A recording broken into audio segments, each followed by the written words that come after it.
धम्मबंधू आणि भगिनींनो, मागील वेळेस आपण अतिशय महत्त्वाचा विषय लक्षात घेत होतो. बुद्ध धर्माचा आत्मा म्हणता येईल. आता आत्मा मानत नाही आपण, तो भाग वेगळा. पण बुद्ध धर्माचा आत्मा म्हणता येईल, सार तत्व म्हणता येईल, असा जो सिद्धांत, जे सत्य बुद्धानं शिकवलं ते आहे कर्मनियमाचं, कर्मनियमाचं किंवा कर्माचं. आणि त्याचं विस्तृत विवेचन आपल्याला पाहायला मिळतं. मुळात बुद्धाला जी संबोधीची प्राप्ती झाली, त्या संबोधीच्या प्राप्तीमध्ये हे ज्ञान महत्त्वाचं मानलं जातं. आपण व्यावहारिक भाषेमध्ये, विज्ञानाच्या भाषेमध्ये त्याला कार्यकारण भाव म्हणतो. पण तो कार्यकारण भाव एकांगी आहे. बुद्ध म्हणतात नुसताच एखाद्या कारणातून परिणाम होत नाही. एक कारण आहे त्याचा परिणाम झाला असं होत नाही, इतका तो सरळ नाही. तर एखादं कारण तेव्हाच परिणाम निर्माण करतं जेव्हा ते कारण विशिष्ट परिस्थितीमध्ये काम करतं किंवा घडतं. विशिष्ट परिस्थितीमध्ये कारण घडलं तर परिणाम होतो.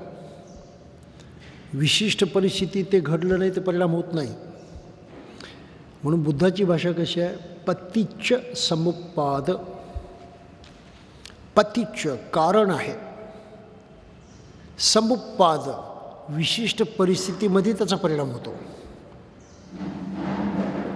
इतकी परखड भाषा आणि शुद्ध भाषा बुद्धाने वापरलेली आहे. आणि इंग्लिशमध्ये त्याचा अनुवाद केला जातो कंडिशन को प्रोडक्शन. कंडिशन को प्रोडक्शन.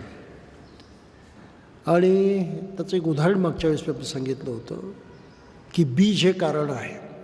बीजाचा वृक्ष होतो, त्याचं फळ होतं, ते मोठं होतं. बीज हे कारण आहे. पण बीज स्वतः सक्षम नाही की कुठेही त्याचा वृक्ष होईल आणि कुठेही त्याला फळं येतील. ते बीज, त्यामधलं ते कारण फलद्रूप व्हायचं असेल, फळात परिवर्तन व्हायचं असेल तर त्याला सराउंडिंग लागतं, परिस्थिती लागते, कंडिशनिंग लागतं. मग ते कंडिशनिंग कोणतं आहे? तर माती पहिलं कंडिशनिंग आहे. फरशीवरती, दगडावरती ते येत नाही. माती भुसभुशीतच असावी लागते, ती अशी ठोस असून चालत नाही. कारण भुसभुशीत मातीमध्ये एअर असते, हवा राहते. पुन्हा त्याला पाणी मिळावं लागतं, प्रकाश मिळावा लागतो. मग जेव्हा माती, पाणी, प्रकाश आणि त्या मातीमध्ये वावरणारी हवा, अशा 4 गोष्टींना परिस्थिती घडते, कंडिशनिंग निर्माण होतं. त्यामध्ये ते बीज अंकुरतून त्याचं वृक्ष होतो आणि त्याला फळं येतात. प्रत्येक गोष्टीला कॉन्टेक्स्ट आहे, आपण कॉन्टेक्स्ट म्हणतो. विशिष्ट कॉन्टेक्स्टमध्ये, विशिष्ट परिस्थितीमध्ये एखादी गोष्ट घडली तर त्याचा परिणाम होतो. म्हणजे कारण विनाकारण फळास येत नाही, त्याला सराउंडिंग महत्त्वाचं आहे, त्याला परिस्थिती महत्त्वाची आहे. बुद्धाची भाषा इतकी शुद्ध आहे. आणि म्हणतात हा सृष्टीचा नियम आहे. आणि ही गोष्ट खरी आहे की बुद्धानंच फक्त सृष्टीचं यथार्थ सत्य जाणलं. बाकीचे सर्व धर्म म्हणतात सृष्टी देवानं निर्माण केली, प्रत्येक गोष्ट त्यानं निर्माण केली. बुद्धाचं म्हणणं आहे ती चूक आहे. ही एक स्वयंभू शक्ती आहे. विश्वाला कोणी निर्माण केलेलं नाही. विश्व हे स्वतंत्रपणे निर्माण झालेलं आहे. ते सतत प्रसार पावतं, एक्सपांड होतं आहे, एक्सपान्शन. आता फिजिसिस्ट ते मान्य करतात की ही सतत हे विश्व जे आहे ते एक्सपांड होतं आहे, वाढतं आहे, प्रसार पावतं आहे.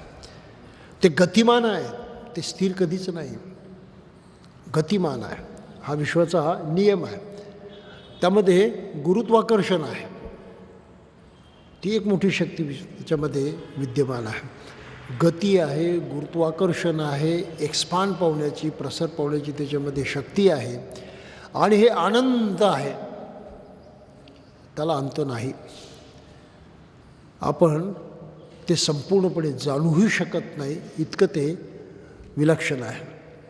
पुन्हा विश्वाची काही पोकळी आहे असं म्हणतात, ती पोकळीसुद्धा नाही बुद्धाचं म्हणणं आहे. तेही अनेक प्रकारच्या शक्तींनी एनर्जीनं भरलेलं आहे. म्हणून आकाश काही पोकळी नाही, it is full of energy. हा त्यातला भाग आहे. आता फिजिक्स्ट आणखी एक एनर्जी म्हणतात, ती म्हणजे एनर्जी ऑफ कॉन्शियसनेस. आणखी वेगळा भाग आहे तो. म्हणजे बुद्धानं सृष्टीचं जे सत्य जाणलं ते आज वैज्ञानिक सांगतात आपल्याला. कुठल्याही धर्मामध्ये हे आलेलं नाही, हे लक्षात घ्या. कधी कधी असं म्हणावं लागतं की धर्म निर्माण केले चांगल्या माणसांनी माणुसकीच्यासाठी, परंतु ते बुद्धासारखे ज्ञानी नव्हते, सर्वदर्शी नव्हते. बुद्धानं जे जाणलं ते त्यांना माहीत नव्हतं. बुद्धा आणखी एक सिद्धांत मांडला आहे, 23 सूत्रामध्ये ते आलेलं आहे, की ज्याप्रमाणे विश्व प्रसार पावतं त्याप्रमाणे विश्व आकुंचनसुद्धा पावतं. There is law of expansion, there is law of contraction. आणि कॉन्ट्रॅक्शन काय प्रकार आहे, तर आज आपल्याला शास्त्रज्ञ सांगतात की विश्वामध्ये ब्लॅक होल्स आहेत.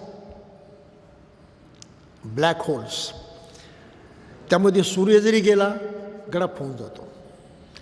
ती इतकी कॉम्पॅक्ट एनर्जी होते, कॉम्पॅक्ट, शून्य नाही, ते कॉम्पॅक्ट एनर्जी आहे. म्हणजे अतिशय घट्ट संक्षिप्त याच्यामध्ये झाली. आणि त्याच मग ब्लॅक होलचं म्हणजे बिग बँग होतो, स्फोट होतो. त्या स्फोटातून पुन्हा सूर्यमाला निर्माण होऊन त्या कार्यरत. सृष्टीचे नियम आहेत, ते बदलणं कोणाच्या हातामध्ये नाही. त्या नियमाप्रमाणे प्रत्येक गोष्ट चालते. आणि मग प्रत्येक गोष्टीला वेगवेगळे नियम झालेले आहेत. प्राणीशास्त्राचा एक नियम आहे, विशिष्ट पद्धतीनं प्राणी जन्मास येतो, विशिष्ट पद्धतीनं त्याचा विकास होत राहतो, विशिष्ट पद्धतीनं त्याचं जीवनयापन होत असतं. त्यात तुम्हाला बदल नाही करता येणार.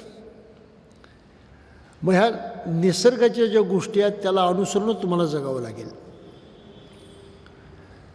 ज्या भागामध्ये जो प्राणी असेल तिथले जे काही कंडिशनिंग असतं, वातावरण असतं, त्याप्रमाणे त्याला जगावं लागतं. वाटेल तसं जगून चालत नाही. म्हणजे सर्व प्राण्यांनाही शेवटी सृष्टीचे नियम लागू होतात, मनाप्रमाणे जगता येत नाही, त्यांना ती ॲडजस्टमेंट करावी लागते. थोडक्यात उदाहरण घेतलं, उन्हाळा आल्यावरती मनुष्य काय करतो, सारे प्राणी काय करतात, उलनचे कपडे घालून फिरतात नाही. हिवाळा आला म्हणजे ऋतुचक्र बदललं तर माणसाला बदलावंच लागतं, प्राण्यांना बदलावंच लागतं. हे त्याच्या हातामध्ये नाही, त्याच्या इच्छेचा प्रश्न नाही तो. He is bound to do it. आणि म्हणून बुद्धानं 5 नियम सांगितलेले आहेत सृष्टीचे. पहिला सृष्टीचा नियम, त्याला म्हटलं आहे ऋतू नियम किंवा ऋतू नियम, ऋतुचक्र म्हणतो आपण त्याला. दुसरा आहे बीज नियम, रिप्रोडक्शनचा नियम आहे तो, विशेषतः प्राण्यांच्या बाबतीमध्ये पुनर्निर्मितीचा, पुनर्भवनाचा, पुन्हा पुन्हा होण्याचा तो नियम आहे. तो तुम्हाला बदलता येत नाही. नंतर त्यांनी म्हटलं धम्म नियम. त्या धम्म नियमामध्ये खूप नियम येतात. कोणता नियम आहे, गुरुत्वाकर्षणाचा नियम आहे, धम्म नियमामध्ये येतो. प्रकाशाचा नियम आहे, धम्म नियमामध्ये येतो. लॉ ऑफ साऊंड धम्म नियमामध्ये येतो. ज्या प्रकारचे काय हे सृष्टीचे निराळे असे नियम आहेत, ते नियम सारे धम्म नियमामध्ये येतात. त्याला एकच नाव दिले धम्म. त्याला हा आपण स्वभावाचा नियम, प्रकृती नियम असं सुद्धा म्हणतो. कारण प्रत्येक वस्तूचा स्वभाव वेगळा असतो, गुणधर्म वेगळे असतात. म्हणून प्रत्येक वस्तूचे गुणधर्म यांनासुद्धा धम्मनियम असं म्हटलेलं आहे. हे लक्षात घ्यायचं. प्रत्येक माणसाचा, प्रत्येक वस्तूचा, प्रत्येक प्राण्याचा, प्रत्येक गोष्टीचा गुणधर्म जो आहे, वेगवेगळी वैशिष्ट्य आहेत, त्याला हा धम्मनियम म्हटलेला आहे. मग हे 3 नियम जे आहेत हे सारे हे सृष्टीशी बांधील असणारे नियम आहेत. या 3 नियमाच्या व्यतिरिक्त आणखी 2 नियम बुद्धानं सांगितले जे मनुष्य प्राण्याशी लागू आहेत, माणसाशी बांधलेला 3 नियम. त्यातला पहिला नियम आहे, त्याला म्हटलं आहे मनोनियम. माणसाला लागू होणारा नियम आहे तो. मनाचा एक नियम आहे. मनही विशिष्ट प्रकारे काम करतं, त्यापेक्षा वेगळ्या पद्धतीने ते चालत नाही. सेट आहे तो, सेट प्रोग्राम आहे. Operation of mind is a set program. मनाचं चलन, मनाचा वापर हा पूर्वनिश्चित कार्यक्रम आहे. तुम्हाला त्याच्यात बदल नाही करता येत. तुम्हाला त्या मनाच्या शक्तीचा वापर फक्त करता येतो. आणि खोलामध्ये जाऊन जो काही सेट नियम आहे तो तुम्हाला बदलता येतो. ही बुद्धाची मोठी विलक्षण भाषा आहे. उदाहरणार्थ मन चंचल आहे. चंचलता जर सुखकारक नसेल आणि एकाग्रता सुखकारक असेल तर मग मनाचा स्वभाव बदलला पाहिजे ना, त्याशिवाय इलाज नाही. तो बदलता येतो का? बुद्धाचं म्हणणं आहे होय, तो बदलता येतो. हे तुमच्या हातामध्ये आहे. त्यासाठी तुम्हाला आपली मानसिक शक्ती जी आहे ती सक्षम करावी लागते आणि त्याचा वापर करण्याइतपत त्याच्यावरती आपला अधिकार जमवावा लागतो आणि मग तुम्ही ते बदलू शकता. इतकं सरळ आहे. एरवी ह्या विषयाचा विचार न करणारा कुठला तरी मनुष्य आपलं मन बदलण्याच्या फंदात पडेल का?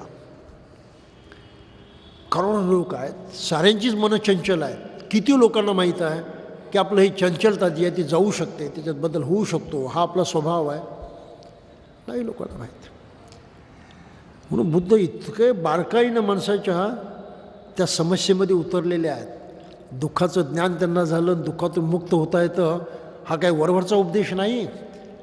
त्यासाठी एवढं सखोल अंडरस्टँडिंग, समज बुद्धामध्ये आणले. म्हणून बुद्धाला म्हणतात सर्वज्ञ. बुद्धाच्या पलीकडे कोणी काही जाणलेलं नाही. सर्वज्ञ या अर्थानं की हे जे लोकांतराचं रहस्य आहे हे बुद्धानं जाणलं, म्हणून बुद्धाला सर्वज्ञ म्हणतात. लोकविदू बुद्धाचं काही वैशिष्ट्य आहे, तर नाव आहे त्यांना दिलेलं, लोकविदू. लोक म्हणजे सर्व संसार, सर्व विश्व. विदू म्हणजे जाणणारा, विश्वाचं अंतरंग जाणणारा. हे बुद्धाचं महत्त्व आहे. वरवरचे शब्द आहेत, आपल्याला कळत नाहीत ते. त्याच्या पाठीमागे काय दडलेलं आहे ते माहीत होत नाही. आणि ते जाणणं हे तर खऱ्या अर्थानं ज्ञान मिळवणं आहे, समज वाढवणं आहे, शहाणं होणं आहे. म्हणून बुद्ध धर्मातला एक एक शब्द शिकावा लागतो. एक एक शब्द शिकावा लागतो, शिकल्याशिवाय समजतच नाही तो. म्हणून बुद्धानं हा एक महत्त्वाचा नियम सांगितला की माणसाशी संबंधित एक नियम आहे, त्याचं नाव आहे मनोनियम. आणि मनोनियमाचे दोन भाग आहेत. मनोनियम जसा चालू आहे जसाच्या तसा चालू राहतो. मनुष्य तिकडे लक्ष देत नाही, म्हणून तो माझा स्वभावाचा आहे, माझी प्रकृतीचा आहे, माझी प्रवृत्तीचा आहे, तसाच चालू राहतो. तो अधर्म नियम आहे. का? तर दुःख निर्माण होतं. आणि त्याच्यात परिवर्तन केलं तर तो धर्म नियम आहे. परत तिथे धम्म नियम येतो. हे कळत नाही आपल्याला. धर्म शब्दाला नाही कळत आपल्याला. म्हणून आधुनिक शब्द वापरण्याची गरज आहे. जेव्हा आहे तसंच आपण जगतो, आपल्या मनाची काही पर्वा न करता, त्याच्यात काही बदल न करता, काय बरं काय वाईट हे काही लक्षात न घेता, माझा स्वभावाचा आहे, माझी प्रकृतीचा आहे, हे असंच आहे तसंच आहे असं म्हणून मनुष्य जगतो, तेव्हा तो अधिक प्रमाणामध्ये असमाधानी असतो, दुःखी असतो, असंतुष्ट असतो. ते त्याला घालवता येत नाही. का निर्माण झालं माहीत नाही, मनासारखं घडलं नाही म्हणून असंतुष्ट, आणि मनासारखं घडतच नाही बहुतांशी. मग त्याचप्रमाणे मनुष्य जन्मल्यापासून रडत रडत मरेपर्यंत जगतो. आशा आहे मिळावं, सुख मिळावं, सुख मिळावं, नाही मिळत. मग ते कसं मिळेल? तर लोकांनी आशा दाखवल्या, अरे देवाची पूजा कर मिळून जाईल, लागलं त्या भजनी, अमुक अमुक कर्मकांड कर, यज्ञ कर, जनावरांचा बळी दे, तुला सुख मिळेल, लागला त्याच्या कामी. त्याला कळत नाही की हे सृष्टीचे नियम जे आहेत ते असं काही चालू देत नाही, त्यातून काही सुख होणार नाही. सुख मिळवण्याची एकच जागा आहे, ते म्हणजे आपलं मन, आणि त्याची त्याला माहिती नाही. म्हणून जगातले सारे धर्म सारखे नाहीत, असू शकत नाहीत.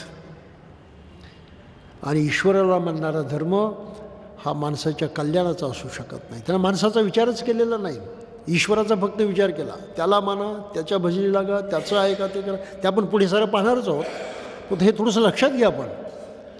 आणि बुद्ध म्हणतात की ह्या नियमाचे मग दोन भाग होतात. धम्म नियमच, पण एक नियम सकारात्मक आहे, दुसरा नियम नकारात्मक आहे. पॉझिटिव्ह आहे, नेगेटिव्ह आहे. सकारात्मकला म्हटलं आहे कुशल आणि नकारात्मकला म्हटलं आहे अकुशल. इथपासून माणसाच्या जीवनाची खरी म्हणजे सुरुवात होते.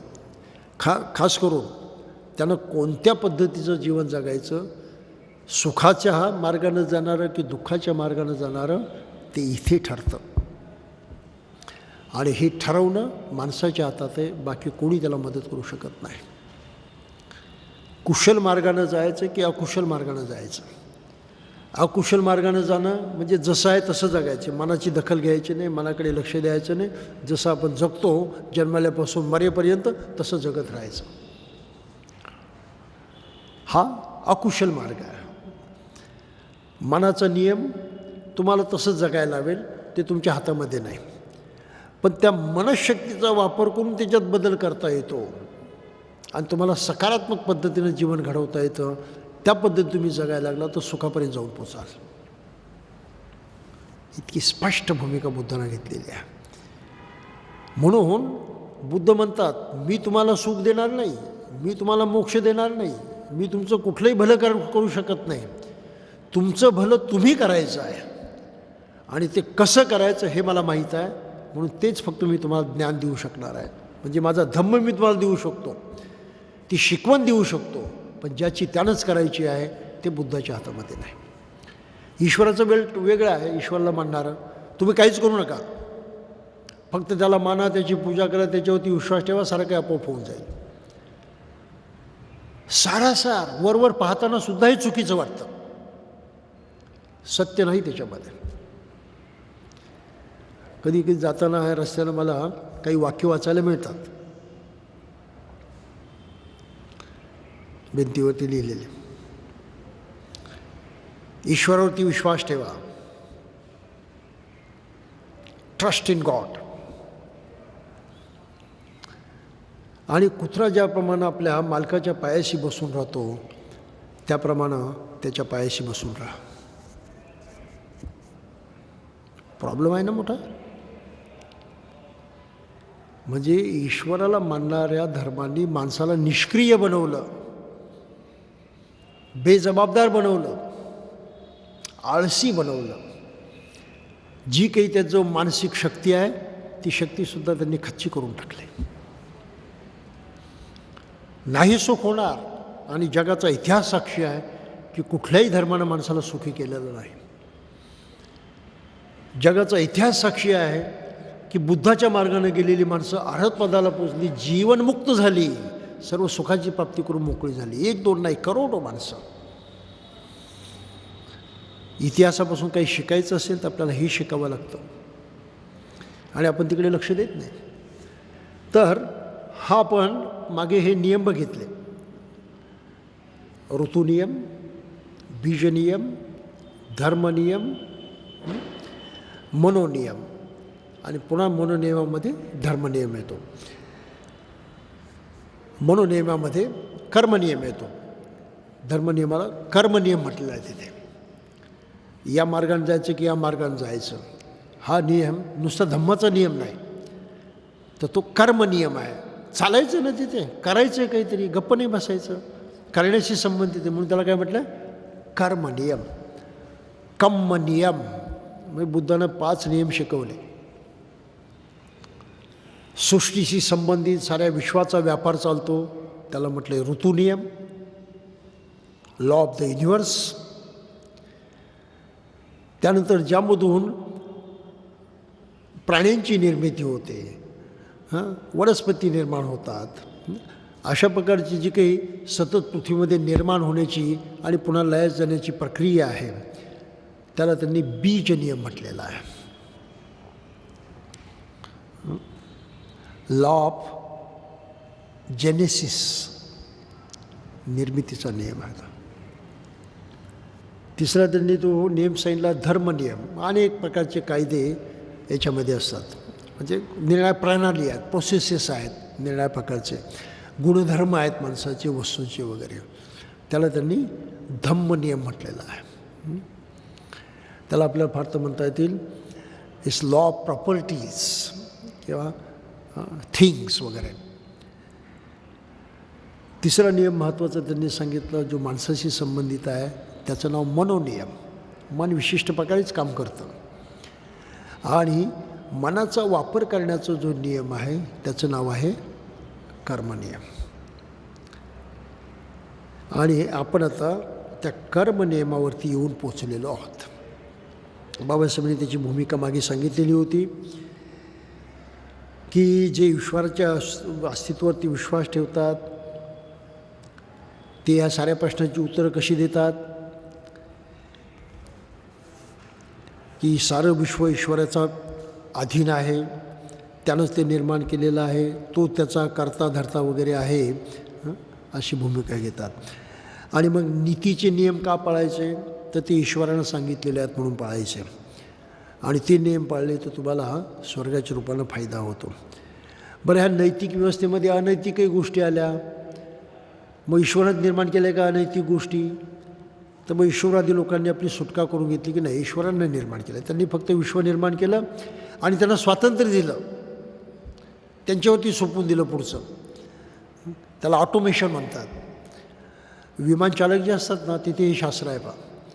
एका विशिष्ट उंचीवरती ॲल्टिट्यूडवरती विमान गेलं, विशिष्ट स्पीडमध्ये सेट झालं की पायलट काय करतात, ते ऑटोवरती ट्रान्सफर करून टाकतात. ऑटो, मग ते ऑटोमॅटिक चालू राहतं, त्याला तिथे बसून राहण्याची गरज नाही.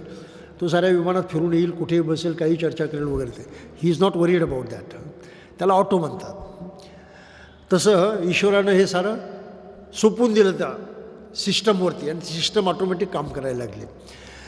त्यामुळं काही चूक झालं, अनैतिक झालं, तो ईश्वराचा दोष नाही, तो कोणाचा, त्या लोकांचा दोष, असं म्हणून त्यातून ईश्वराची सुटका करून घेतली. म्हणून बाबासाहेबांनी ते फार मजेशीर लिहिलं आहे पहा. जे नैतिक व्यवस्था ही ईश्वर इच्छेचा परिणाम आहे असे मानतात, त्यांचे विचार म्हणजे त्यांच्या मते नैतिक नियम माणसाच्या भल्यासाठी असतात, कारण ते ईश्वरी आज्ञास्वरूप आहेत. आपल्या निर्मात्या ईश्वराची आज्ञा पाळणे त्यांना क्रमप्राप्त आहे आणि ईश्वराच्या आज्ञेच्या परिपालनाने हा नैतिक क्रम चालू राहतो. ही त्यांची व्याख्या आहे. पण ही व्याख्या मुळीच समाधानकारक नाही असं बाबासाहेब म्हणतात. कारण ईश्वर हा नैतिक नियमांचा जनक असेल, निर्माता असेल, तर ह्या नैतिक नियमांचा आरंभ आणि अंत तोच असेल आणि माणसाला ईश्वराची आज्ञापालनापासून सुटका नसेल, तर या संसारात इतकी अनैतिक अव्यवस्था का आढळते? ईश्वरानेच निर्माण केलं आहे, ते सक्तीचं आहे, ते काही टाळता येत नाही माणसाला. नैतिकता सक्तीची आहे, जे ईश्वराने निर्माण केली तर सक्तीची आहे, मग अनैतिकता का? इतका सरळ प्रश्न साधा आहे की ईश्वरानं माणसाच्या भल्यासाठी नीतिमत्ता निर्माण केली आणि त्यानं निर्माण केली म्हणून ती सक्तीची आहे, कारण ईश्वराने निर्माण केली, पाळलीच पाहिजे, तुम्हाला काही सुटका नाही त्याच्यापासून. असं असताना अनैतिकता का? किती भयंकर प्रश्न आहे. ह्या ईश्वरी नियमाच्या मागे असा कोणता अधिकार आहे, ईश्वरी नियमांचा व्यक्तीवरती काय अधिकार आहे, हे संयुक्तिक प्रश्न आहेत. परंतु जे लोक नैतिक व्यवस्था ही ईश्वरी इच्छेचा परिणाम आहे असे समजतात, त्यांच्याजवळ या प्रश्नांना उत्तर नाही. ईश्वराने निर्माण केलं ते जर सक्तीचं आहे, त्याचं ऐकलंच पाहिजे. जर सक्ती आहे तर अनैतिकता का, त्याचं उत्तर कोणाजवळ नाही. ही अडचण दूर करण्यासाठी ईश्वरवाद्यांनी काय केलं, एक पळवाट काढली. ती असे म्हटले जाते की परमेश्वराच्या आज्ञेने सृष्टी निर्माण झाली. हेही सत्य आहे की सर्व विश्वाने परमेश्वराच्या इच्छेप्रमाणे व मार्गदर्शनाप्रमाणेच आपल्या कार्याचा आरंभ केला. हेही खरे आहे की त्याने त्या सर्व विश्वाला एकदाच कायमची गती शक्ती दिली आणि तीच त्या विश्वाच्या सर्व क्रियाशीलतेचे मूळ आहे. म्हणजे ऑटोमेशनवरती सोडून दिलं. परंतु या उपरांत ईश्वराने सृष्टीला प्रारंभी जे नियम घालून दिले आहेत त्या नियमानुसार कार्य करण्याचे स्वातंत्र्य बहाल केलं, म्हणजे ऑटोमॅटिक. म्हणून नैतिक व्यवस्था ईश्वरी इच्छेनुसार घडत नसेल तर तो दोष ईश्वराचा नाही, सृष्टीचा नाही, तो माणसाचा दोष आहे. असं म्हणून त्यांनी सारा माणसाच्या गळ्यामध्ये मारून टाकलं. सिद्धांतात असा बदल करूनही वरील अडचण सोडवली जात नाही, ही बाबासाहेबांची कॉमेंट आहे. या सिद्धांतातील बदलामुळे ईश्वरावर जबाबदारी फक्त पडत नाही, परंतु प्रश्न उरतोच की ईश्वरानं आपल्या नियमाचे परिपालन करण्याचे सृष्टीवरती का सोपवलं. असल्या गैरहजर ईश्वराचा उपयोग काय.